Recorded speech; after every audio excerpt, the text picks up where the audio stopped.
Okay, so the layer for the text is going to be A1 Anno text. So that's the layer you should be set to.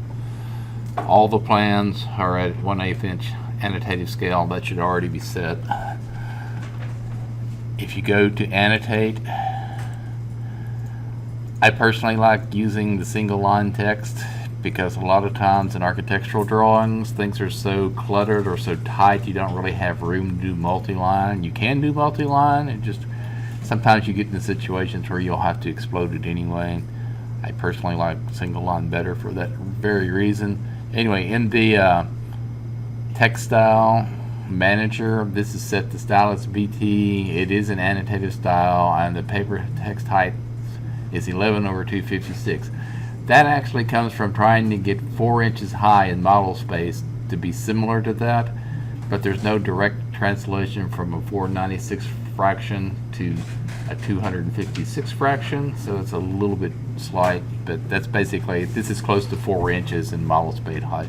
It prints out exactly to 11/256. It's very close to 4 inches as far as at this scale. At any rate, that's the style we'll be using. For the room names, you'll need to go to Insert,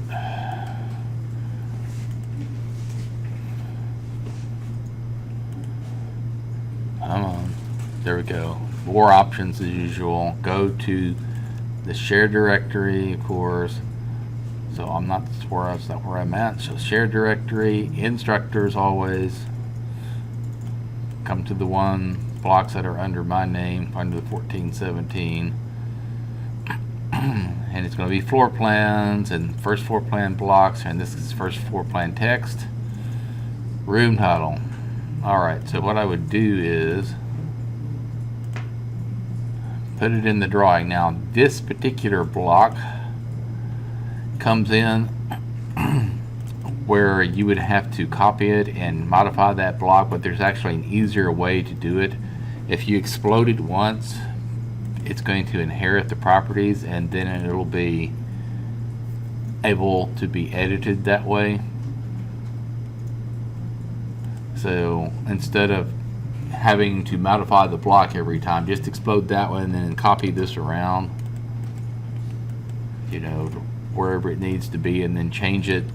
You know, you have to change it, basically pick the one you want to change.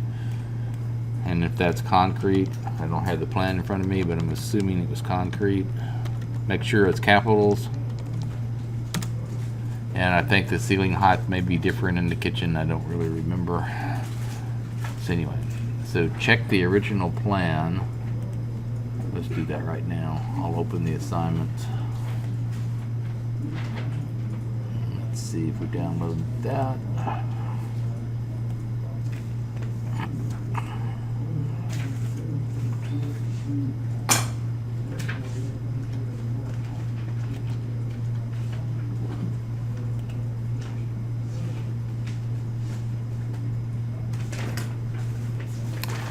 Alright, so you can zoom in on this a bit. So it's possible that your finished floor changes or the ceiling height changes. Anyway, you can just copy, once you've exploded that once, you can copy it around and just change it to whatever it needs to be for the rest of them. In this case, the ceiling height's the same if the concrete changed. So there are several room names there. This you don't want to change to the 11/256. The block height for the text, it's what it's supposed to be. It's a little bit larger. So don't be changing heights on the room names.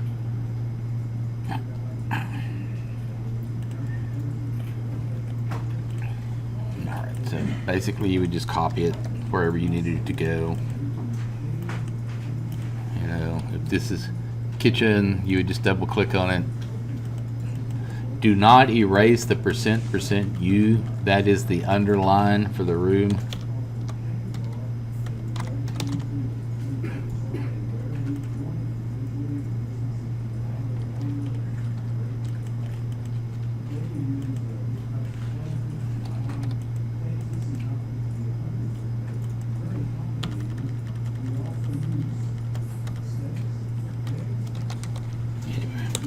So you would do that for each one of those. Now, one of you were having trouble getting things aligned correctly. Once it's exploded, you've got grips on there and you can move the text around wherever you want it. So that's the way to do that. Now, there are other things that we're going to use that are kind of text slash symbols. Let's go back in that same insert area.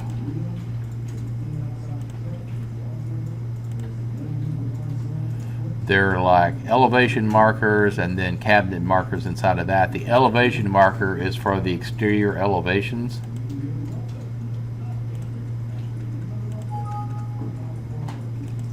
It belongs on A text as well. The sheet number is always below, so the tendency is to type this in backwards because it's got the sheet number first, but the drawing number is always the first thing on the symbol and the sheet number is always below. So A1 anno elevation marker.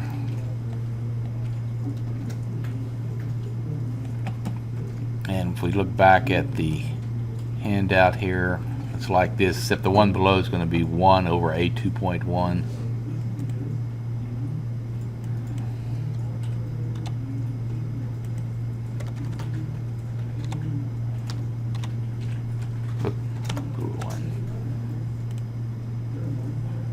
Alright, the text for these should always be vertical, just like it reads there.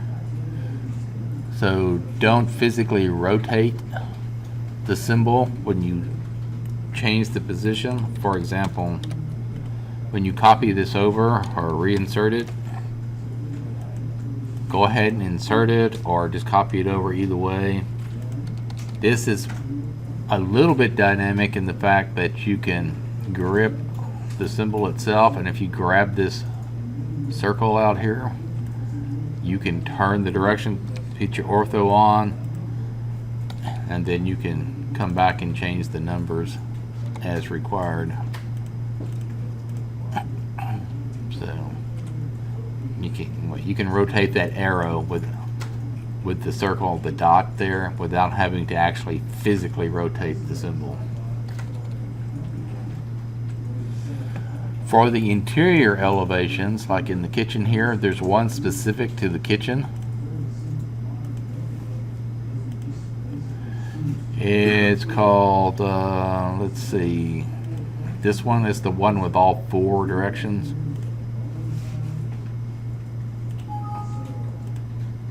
It comes in as northeast, west, and south. Of course, that's not going to be right. And so you'll have to look, I think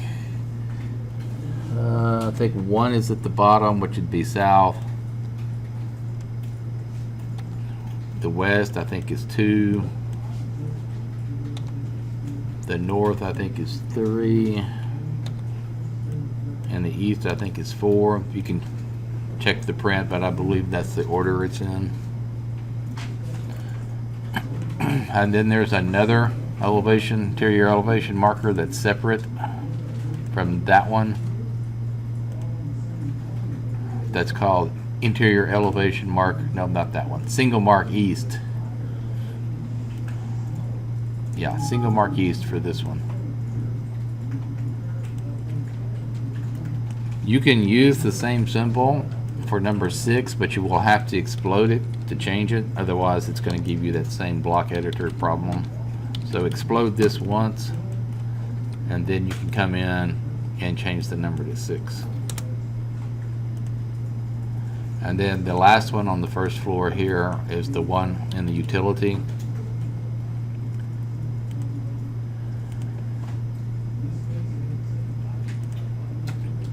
Single mark north.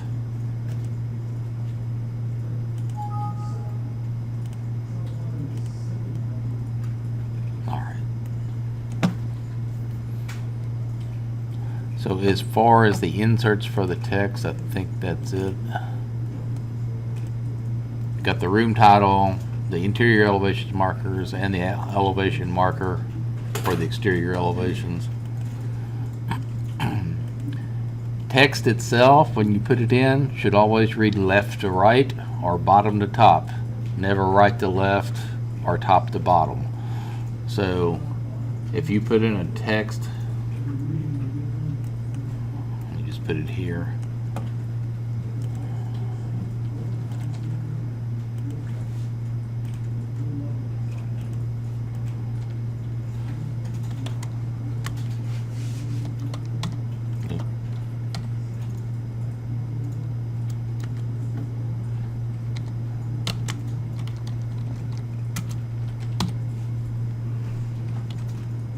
Alright, so it's kind of left a line there, but because I put it in as a single text, I can move it around if I want to recenter it.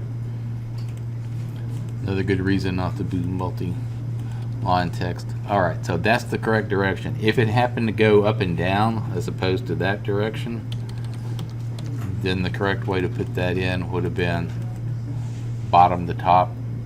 The reason for that is if you've got a big set of drawings and you're flipping the pages, it's always bound by staples or something else on the left side. So if you're opening it that direction and it's turned the other direction, if this is turned, this is considered basically upside down because you're reading it from the wrong direction when you're flipping the pages to the left.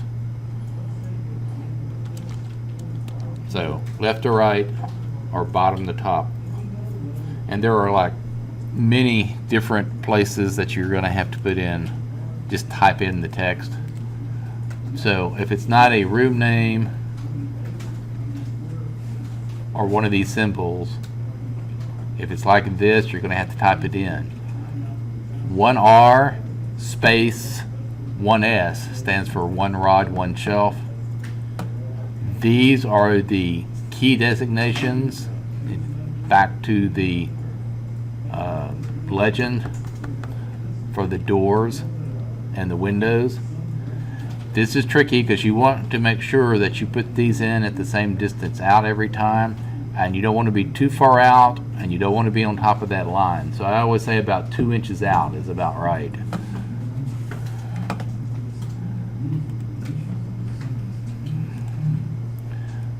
So the easiest way to do that would be to type in one of them.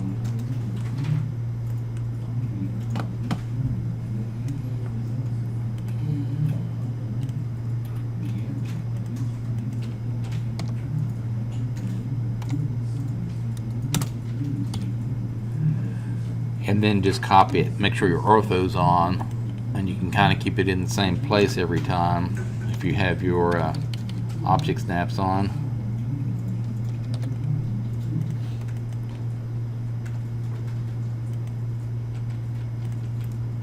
And you may have to edit the text, but that way you keep the same distance out. So now the question is, how far out you are? You can just measure it.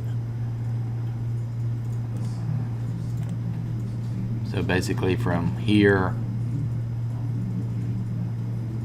so I'm gonna look about probably 1.5 inches out. Too much, maybe not quite 1.5 inches. We'll move it back in some. So you probably ought to do this before you actually copy it. That would be close enough, as long as it's close to 2 inches. So to keep it consistent, I would just go back. So about 2 inches out.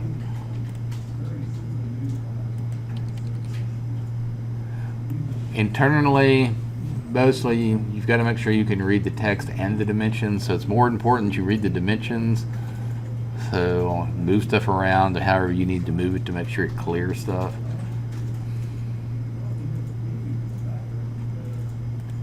Alright, so you'll type in the window tags, you'll type in the door tags, you'll have to type in ceiling line or 5/0 tub with shower or one rod, one shelf. Remember there's a space between 1R and 1S. 48-inch high bar top, plumbing wall, dishwasher or sink, wood burning stove, stone hearth. Alright, so we've got a couple of multi-liters there. Slope ceiling down here. So there are some multi-liters associated in here. But anyway, where there's separate text, you'll just have to type it in basically. And this is that all standard 11/256 text. Alright, multi-liters themselves are problematic because they don't always function like they think they're going to.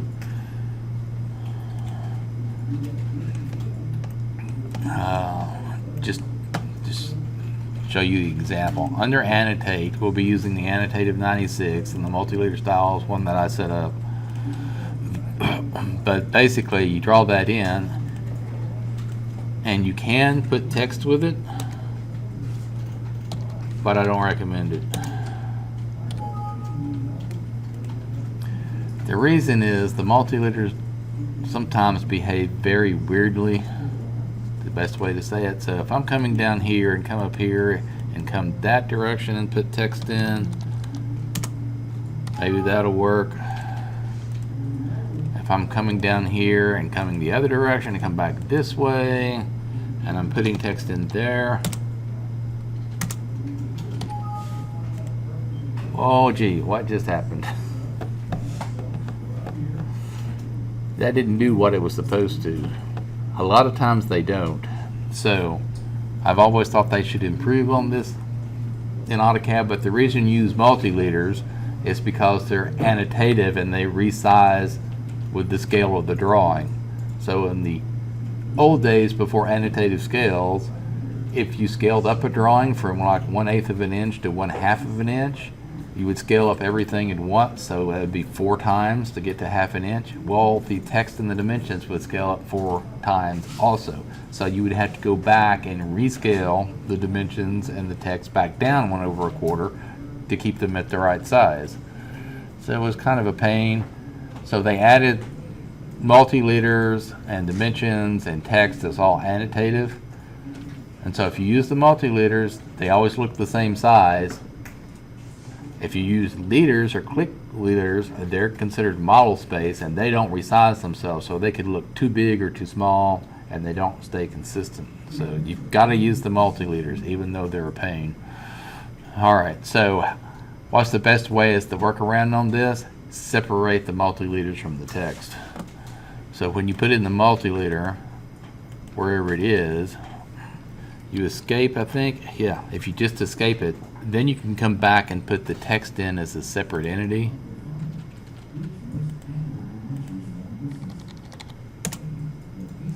And then it works a lot better, because then you can move wherever you want to the text, or you can change the text around. You can mirror this if you need to. It's just a lot easier to control. If you need to do it angled multi-leader and you've got more than one note that's close to each other, keep them at the same angle. So for example, if you're pointing to something, probably like this area down here, take my ortho off here. If you've got this in here, I would put that back into ortho back on to get the landing. You always need a landing with these multi-leaders. I would not, again, I would not put in, what is that? I would not put any text in with that. But then if you want to keep that at the same angle, just copy it. And then if you want to keep it at the same place, you can just drag this over a bit. Nope, not straight. Didn't have ortho on.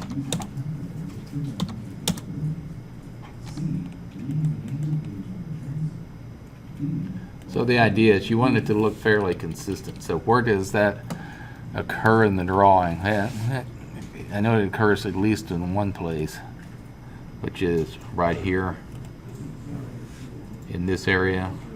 So this probably would have been better if this had been dragged over a little bit further so they align with each other. This is also separate text in a multi-leader, so I just put one text above, drew the multi-leader, and put the other text below. Anyway, highly recommend separating the text from the multi-leader. It'll make things much simpler. All right. So, like I say, it's not difficult, but it is a little tedious to put in all the text. It will take you longer than you think it will. It always does. So that's basically it on text. Alright, so next thing we're going to do is figure square footage. I'm going to save this where it is. So once you get both floors and all the text in.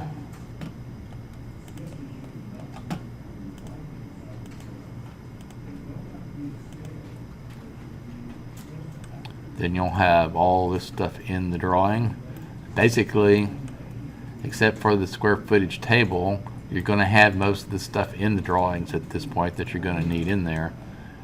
But we need to calculate the square footage. That's usually done by calculating the frame square footage, and if you have masonry, you would calculate that as well. We do not have masonry on this plan. We have siding, so we don't have to worry about it. There are some cities, like the city of Austin, depending on where you're building, that you do consider a thickness for an exterior material. But for most cities, if it's not masonry, basically they don't count it most of the time. Now the reason you want the square footage is that's how they sell the house, and it's usually the living square footage that they base the house price on, which would be this number, the subtotal of the living area. So you either have the garage area, basically the air conditioned versus the unair conditioned areas.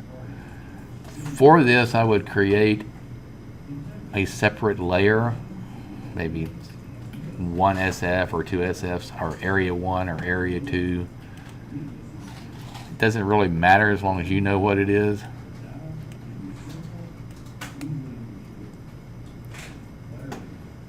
I'm wondering if I've got that in here already. Okay, I don't see it, so I'm going to add it. Alright, I'm just going to create a new layer and call it Area 1 for the first floor. And then I'm going to create another one called Area 2. This is not something that you'd ever want to print. It's just there so you know what the square footage is. And I don't like white. That's just a personal preference. It doesn't really matter. It's not going to print for any reason. So I'm going to change it where I can see it a little bit better to magenta.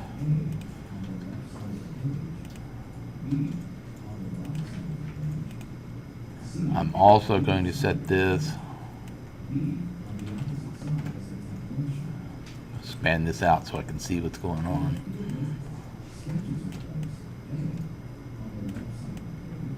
Alright, so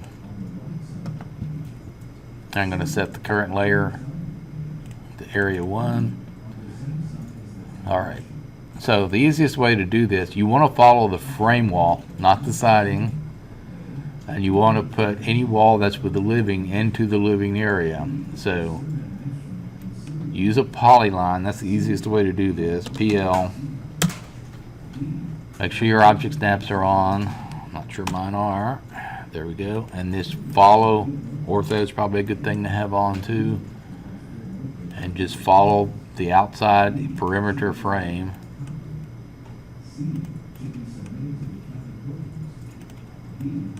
Do not include the covered patio because that's outside. We're doing living area.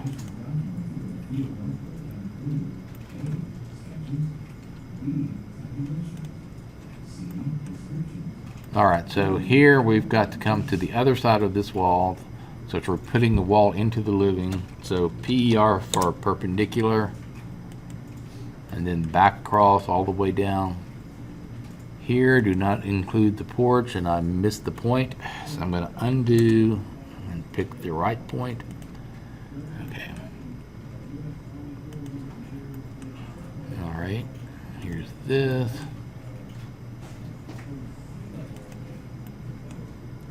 And then we're going to come back to where we began.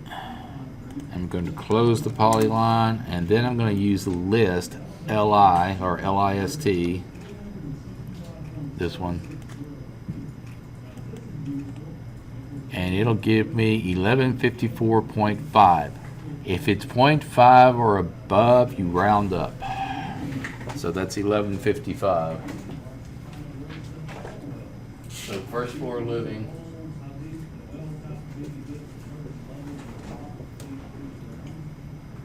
We'll also come back later and do the second floor living. We'll have a subtotal. Then we've also got the garage and the porch and the covered patio, and then finally the total. These are all unair conditioned, so they're separate from the living area up here.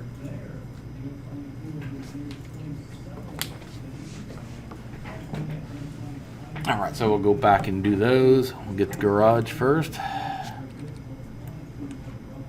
All right, so since we came to this side of the wall and kept the rest of the wall in the living, we're going to stay on the same side of the wall for the garage and not put that wall in the garage.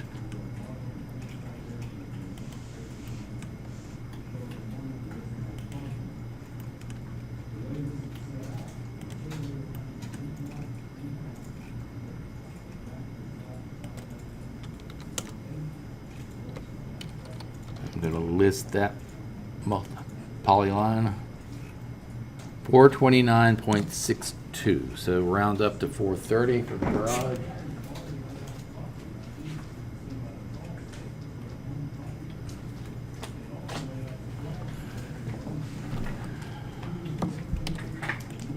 We'll do the porch next, so we'll come from where we left off on the living.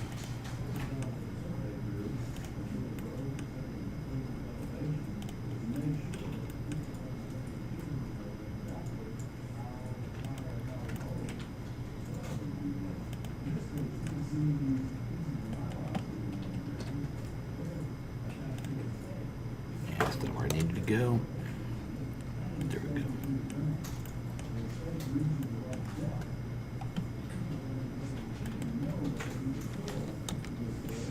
All right, let me list that.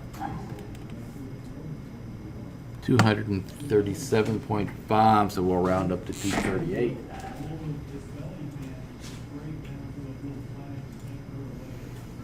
And then the covered patio in the back.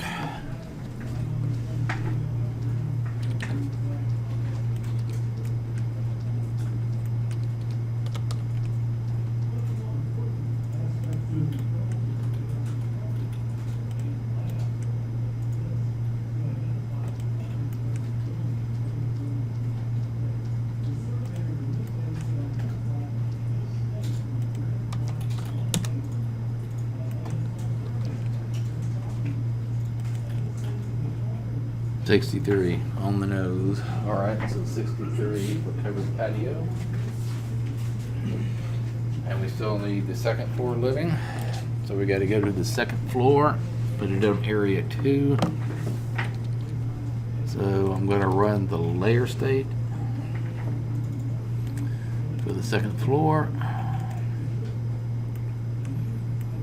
All right, right now, I need to go back and turn that off. So area 1, I'm going to turn off.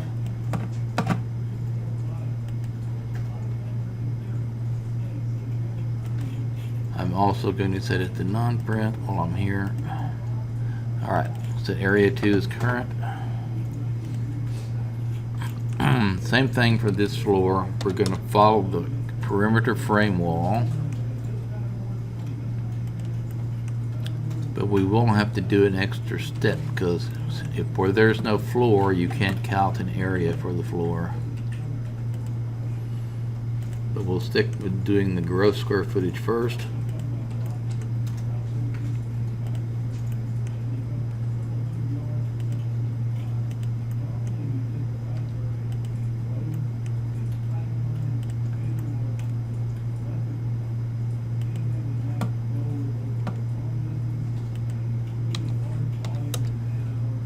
So that number is 926.5. So that one we need to keep accurate for the time being. 926.50. All right, so where there is no floor, like in atrium, you take that back out. And if it's the stair's already counted on the first floor, so you would take that out too. So there are 2 areas that we need to take back out. This is all open to the first floor here. So coming from the inside of the wall, this will be the first area that we'll take out. 87.76.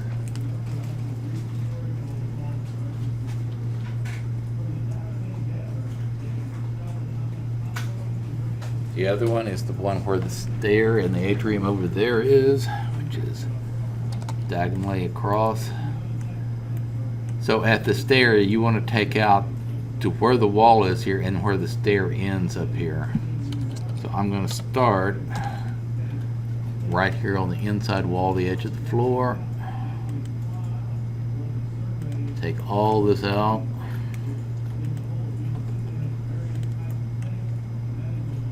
Edge of the walls, the edge of the floor. Now here, the edge of the stair is right there, so I'm going to do it perpendicular again and come back to where I started.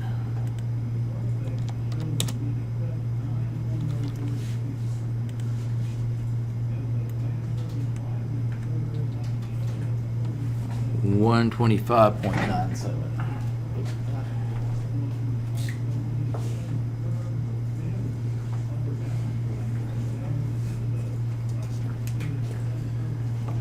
So now I'm just going to use the calculator they provide in AutoCAD, which is here. 926.5, 87.76, 125.97,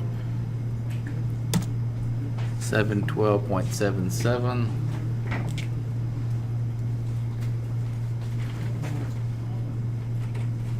round that up to 713, adding these together.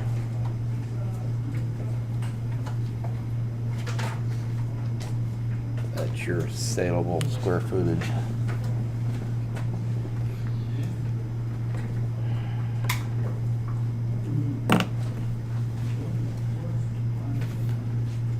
So that's your, for both floors, that's your living area, and that is the plan number. So we'll look at that a little later. All right, so we need to somehow get this in the drawing. We're going to put these numbers on the first floor using a table.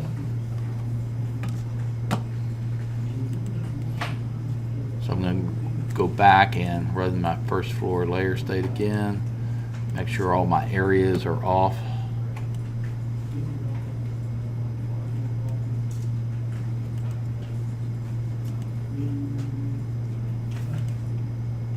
All right. I like to put it down here in this corner. I'm going to do it next to it. Tables are one of those things that are an annotation, but they're not annotative. So it's kind of one of those weird things in AutoCAD. They did text as an annotative thing. They did some of the hatches as an annotative thing. They did the dimensions as an annotative thing. You think the table should be annotative as well, but they're not. So you have to make adjustments when you put those in. At any rate, if that's also under annotate, it's still going to be under the same A1 annotext for the current layer. All right, so to get this in, you go back to annotate and you're going to go to table. There is a specific handout on this, but we'll just go with what we've got here. So you find my handout so I know what I'm doing.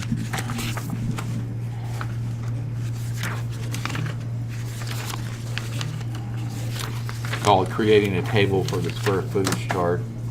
Okay, so you want to start with the standard style here, but you want to select this box first and then go to ignore all the other stuff if there's anything there. Go to modify. Alright, so there's different kind of cell styles. There's data, there's header, there's title.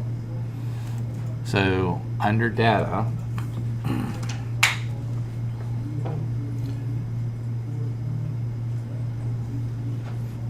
let's see. The alignment is, this is fine down. The alignment is, where are we at here? The fill color is none. The alignment's middle center. Format is text. This may already default to this, but you just need to double check it. Data, that's all good. And then you go to text for this one, style is BT, which is the annotated style. You notice how it's grayed out there. That's why this is an issue. Borders, by layer, by layer, by layer, and pick the first one to the left here. Alright, and then go back to general, and then in this drop down here, go to header. Make sure all this stuff is the same, except this will be labeled under header. These are all the same. Those are all the same. And then for the last one, title. It's another label. Stylus BT, all by layer. So the only one that's different is really data. That's the one that actually has data. The other two have label. Alright, once you get all that set, you would go OK.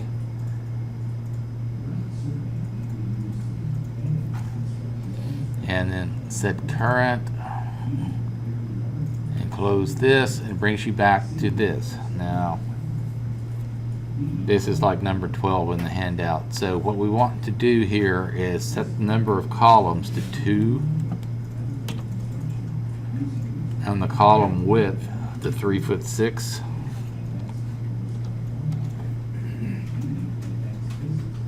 Data rows is 7. Row height is 240. I honestly don't know where that comes from. It was trial and error on my part. I don't know how they determine what that number of lines is in there. But anyway, 240 works for what we want to do. Alright. That's all good. All this is still okay. Alright, so now we want to say okay to that. And you're going to put it about right there. I'm going to put mine next to it where I put it originally. Alright, it gets you a big screen. Alright, so hit the escape button once. It comes back to here. Now hold the shift key and come down. The reason we're doing this is because if we don't do this, the text height is going to be really small. Alright, so now we right click, properties. Right now it would go in actual scale is 11/256, so you couldn't even see it if you printed it out. It's kind of like a dot on the page. We need to change this to a model space height here, so that's going to be 4 1/8, 4.125.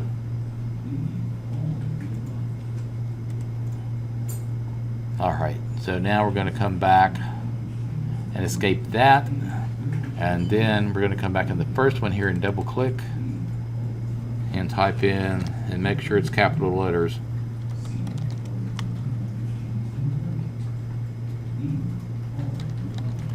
Square footage chart.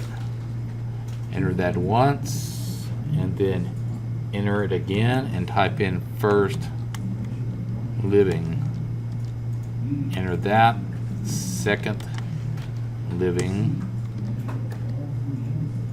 and then it's subtotal.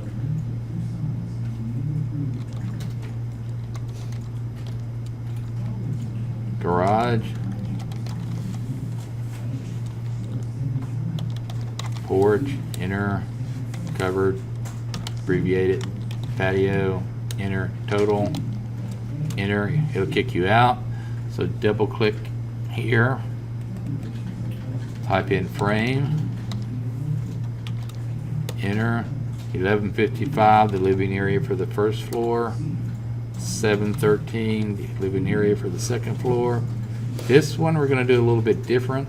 I'm going to now hit the escape button, and up here I'm going to go to formula and say sum, and then I'm going to rectangle around, window around the numbers I want there, and then enter that. It'll automatically add it for me. And then the number for the garage, we're back to 430, 238 for the porch, 63 for the covered patio, and then again we're going to escape, formula, sum. This you want the subtotal and everything below it. Enter that, and it should give you $25.99 overall total, gross total for the house. $18.68 for the living area, $25.99 for the overall.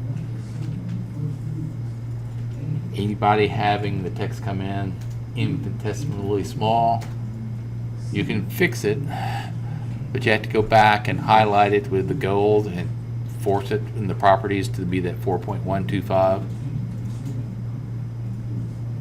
Yeah, index isn't coming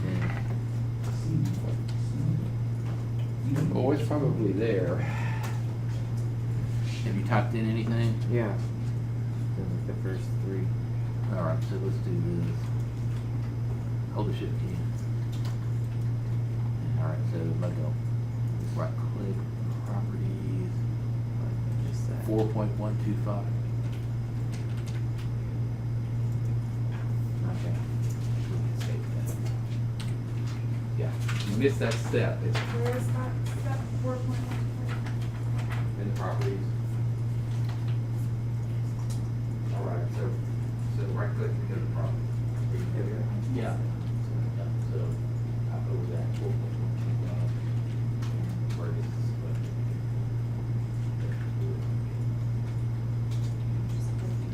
So escape file that.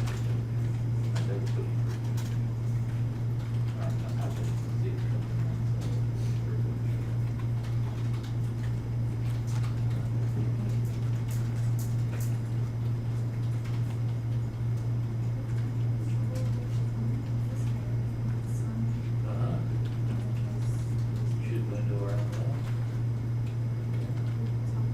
Both of them. Enter.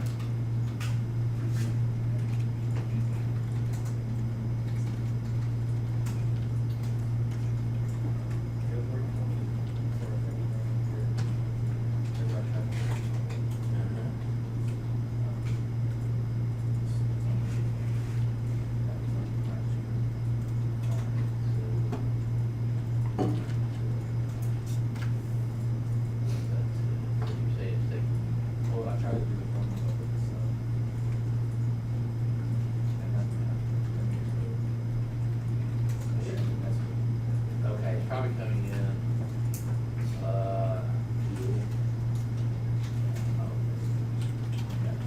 You went backwards. Sometimes we'll do that. That's the reason it has to be down.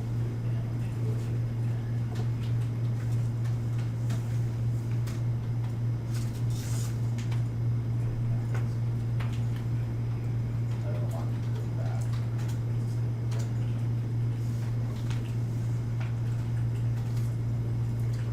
All right, so let's do this.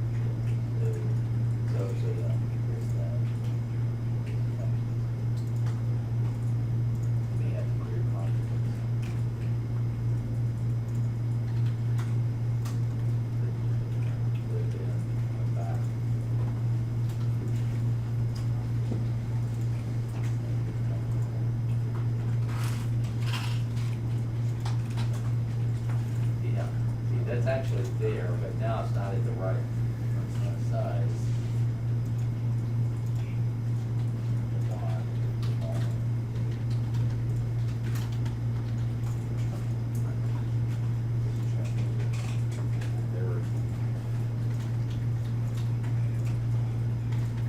All right, because we're using an annotative scale of 1/8 inch, 110256 is the right size for that annotative scale, but the tables themselves are not annotated. It's one of those weird contradictions in AutoCAD. So you have to account for that by making the text 4.125.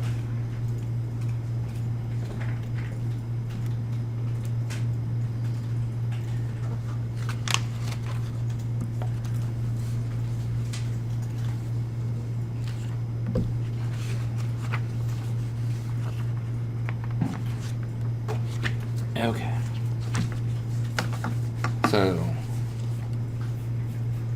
of course, before you turn this in, you probably want to print it for yourself and double check it before I check it. So I'll show you how to do that.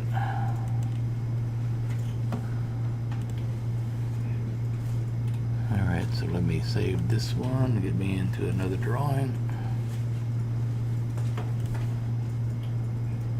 Wrong class.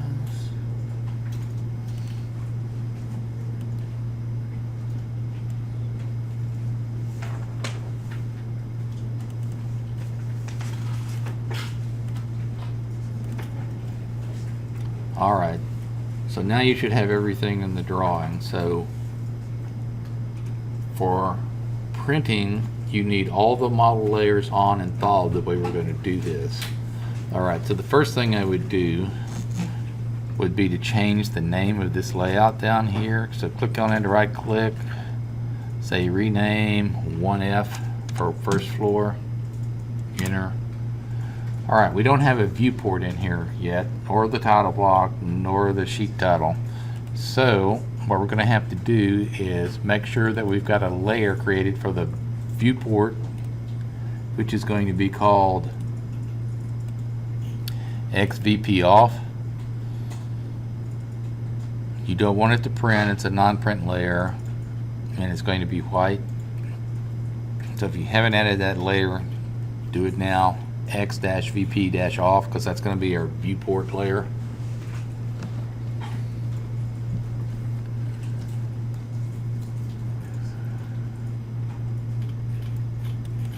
Alright, so I'm going to set my layer to XVP off. Alright, going back here, now you'll notice up here it doesn't say anything about layouts, but as soon as I pick the layout down here, this appears. So now I can get to the layouts. So I've got to click on that, and it takes me there. So I personally just like, you could use rectangular, it would be okay, but this actually tells you the different kind of viewports that you can get. So current 2D wireframe, that's all good. We're going to use a single viewport. Say okay, and then kind of come in a little bit to the inside of the dotted line there, and maybe over here to about right here. Alright, to get this at the correct scale, you've got to be looking at it in model, not in paper. So you would just click that, it goes to model, then it gives you a scale over here. So we need to print the scale, and these are all the plans are at 1/8 inch. So you would 1/8 inch, and if it's where you want it to be, maybe it's a little low on the sheet, if you just pan it a little bit, that gets it more in place. You can lock it, the scale, by the lock here in this corner. So that locks it. Alright, so we have two paper space objects, the title block and the sheet title. And we'll come back to that in a minute. So everything is typically in model space except for the title block and the sheet title. Right now there's too many layers displayed here. Don't use your layer states for this, because what the layer states do is they turn off the other layers, and then you can't print from more than one layout. What you want to use is the viewport freeze. Again, you've got to be looking in the model here, and then go back to your home ribbon and the layer properties, and there will be, right, I think this is it. The viewport freeze is going to control what you see here. So make sure you know which layers you're looking at. So what we want to do is make sure that we don't have any A2 layers, or typically no layers. Easiest way to do this, quite honestly, is just select one thing under viewport freeze, right click, go to select all, freeze everything, then set 0 as your control layer and thaw it, and then thaw the A1s.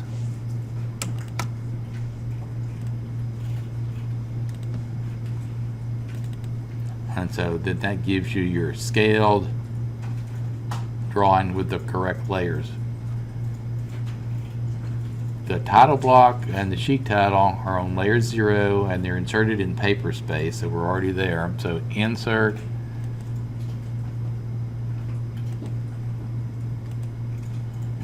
they're not under floor plan text. They're actually separate, both of them. So if we look under blocks, annotations, that's not it. I'm even wrong about that. Title block. Okay, there it is. Title block. Say open, say OK, and then insert it at 0, 0, and enter that. All right, so my viewport's a little bit overlapping. It doesn't hurt anything. It's not going to print anyway, but it is visually a little bit disconcerting, so I'm just going to move it over. All right, for this, if you double click on it, it's going to give you that. So you explode it once, and then double click on it, and then you've got that enhanced editor. And then you just kind of have to watch where it's going in, what you're typing in. Project name is likely, make sure it's capitals. As you can see it as you're typing it in. Then the address is 2209 West 58th Street.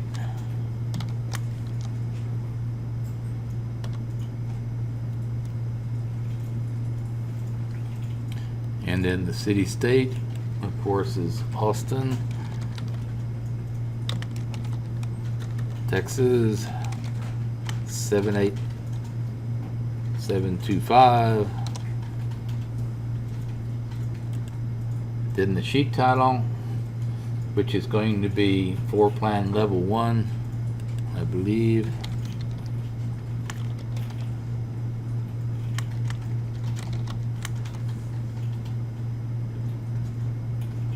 Scroll this down.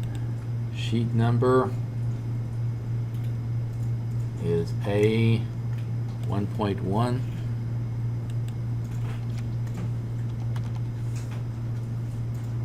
Check by me, so type in MLR. Date. This is due a week from today, so whatever that is.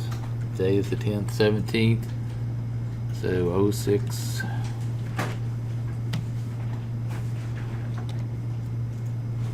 17 19, at least for now. Square feet is the living square feet, so that's going to be 1868. Drawn by, that's either your initials, one initial on your last name, first name or last initial, but it's got to fit within inside the border, whatever, whichever one it is.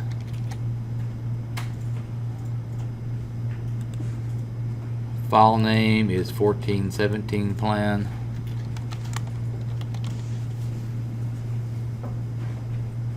Client name is going to be up here. It's Thomas and Laura Jones.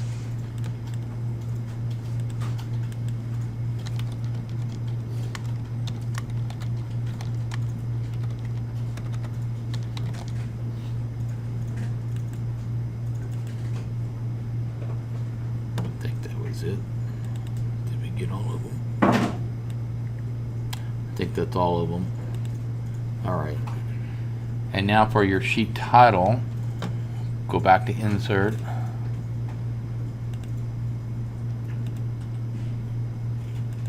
Go back to blocks, go back to annotations.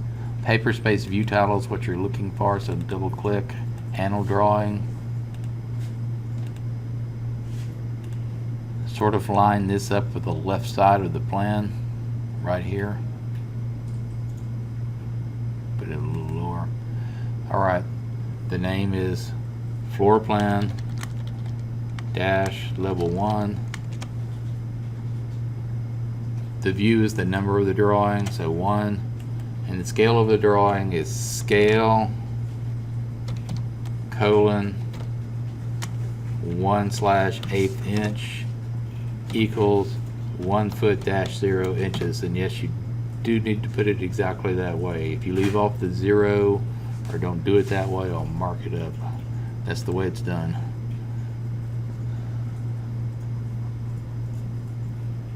All right. So to print this, we're in the layout already, so right click on top of that, you can just go to plot, continue to plot a single sheet. This is 3218. Make sure this says 1417. If you don't see this over here, it's because this arrow's not expanded. So it's for not me. There's one under there that says Mark Roach, but that's the wrong one. That's for older plans. Make sure you're using the 1417 CTB. It's the color table that controls how it's tied to the colors for line thicknesses. So it's important that you set that. 11 by 17 paper size. Layout, it's always 1:1. All right, and so all this is good, and you say apply the layout so it remembers that. And then before you print, if you want to look at it, you can go to preview. You know, you can zoom in on it if you scroll the mouse and see what it looks like. It should show you how it's going to print. If it's in color and you didn't set the CTB, I'm going to escape this because I don't need to print it. All right. So since we've got the first layout set up and we've got the title block and the sheet in and all this there, the second layout's going to be easier. So what we're going to do now, go back to model. I'm going to select this again. So I'm in the layout, right click. There will be a mover copy option. Stay away from the new layout. Do not use this. Use the mover copy. Say move to end. Important that you check create a copy. Okay, so now we've got first floor version 2, but we're actually going to make that the second floor, so we're going to rename it 2F. All right, the reason we did everything we did for the first floor before we created the second floor version is because everything's already there at this time. So all we need to do now is go back to model, come up here to layer properties, and instead of the A1s, we're going to freeze all those.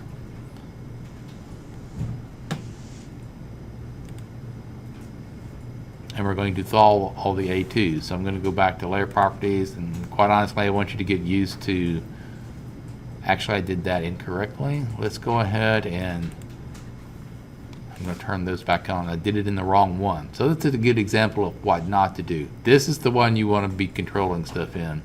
So what we're going to do here is I'm going to pick one of those, select all. All right, looks like they're all frozen there, so that's what we want.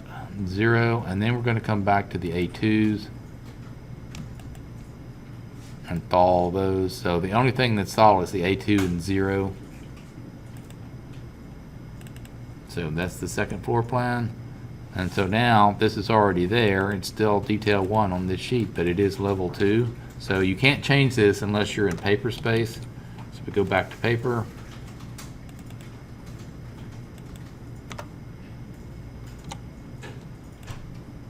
And then don't forget to change the sheet number over here. Should be able to double click there. All right, so this is going to be A1.2, and the other one is going to be for level 2. All right, so then you print it the same way as we did the other one. So all the layers, and I made the mistake by freezing the model layers just a second ago, but all the model layers should be on and thawed for how we're doing this. The first floor is controlled by the Viewport Freeze, and so is the second floor, but you notice I can get both floors that way. The reason you don't want to use layer states for this is because as soon as you run a layer state, like the second floor, and then you go to the second floor, it's going to be there, but as soon as you go to the first floor, nothing's going to be there because the layer state turns off the layers for the other layouts. So use the Viewport Freeze in the layouts for printing. Use the layer states for drawing. That's the basic difference. So, if I ran my Yeah, I could get it to come up with my first floor plan. I can do that, but then if I went to my second floor sometimes, I guess I turn them all back on. That layer state's probably got them all on. Typically, it's going to turn them off though, so you're just better to have everything on in model space to make sure everything shows up. And it's going to be important you keep track of that as we go throughout the course. So, all right, so that's the only two we need right now. So these are actually due 1 week from today. You still have another class to work on this. We've got more to do in this class tonight, but next class we're going to have the first test, and then the rest of the class is working just to finish things up. We still got to go a few more things tonight for the first test, but first drawing wise, that pretty much covers it for the first and second floors.